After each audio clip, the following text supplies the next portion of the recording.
खूप लोकांचं स्वप्न असतं की 5 स्टार हॉटेलमध्ये जेवायला जायचं किंवा कधीही जायचं. ते आज आमचं पूर्ण होतं आहे. दीपकला मला आलं होतं इन्व्हिटेशन दीपकच्या ऑफिसमधून की फॅमिली टाईम छानपैकी स्पेंड करायचा होता. एक डिनर किंवा लंच कोणताही तुम्ही सिलेक्ट करू शकता आणि तिथे जेवायला जायचं होतं. हे सगळं दीपकची मेहनत आहे. हे सगळं क्रेडिट दीपकला जातं. त्याची अचीवमेंट, त्याचं एक असतं ना, एक त्याला आत्ताच एप्रिलमध्ये एक छान असं बेस्ट एम्प्लॉई म्हणून त्याला अवॉर्ड मिळाला. त्या रिलेटेड हे सगळं आहेच आणि आम्हाला जगाच्या पाठीवर कुठेही जा, आम्हाला सगळं कन्सेशन आहे.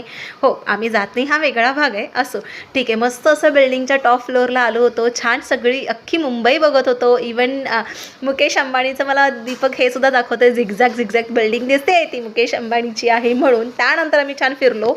नंतर गेलो रेस्टॉरंटमध्ये. तुम्हाला जे पाहिजे होतं ते खाण्यासाठी होतं. तरी पण दीपकला शेफ वगैरे भेटत होते आणि म्हणत होते, अरे वा, आज तुम्ही आमच्यासाठी गेस्ट आहात, तुम्हाला जे पाहिजे ते आम्हाला सांगा, आम्ही छान बनवून देऊ. मस्तपैकी pizza, burger, French fries, pasta, biryani, chicken tikki सगळं आम्ही खाल्लं. मी पहिल्यांदा मटण खाल्लं होतं आणि मस्त भारी वाटलं होतं. असं आमचं छान फॅमिली टाईम एकत्र होता आणि शेवटी मग आम्ही पाणीपुरी खाल्लीच आणि मस्त असं चॉकलेट बाईट घेतला. आणि तुम्ही बघताय मस्त अशी मोठी बिल्डिंग जी हॉटेलची आहे. सो असा होता मिनी व्लॉग. आवडला तर नक्की चॅनलला सबस्क्राईब करा.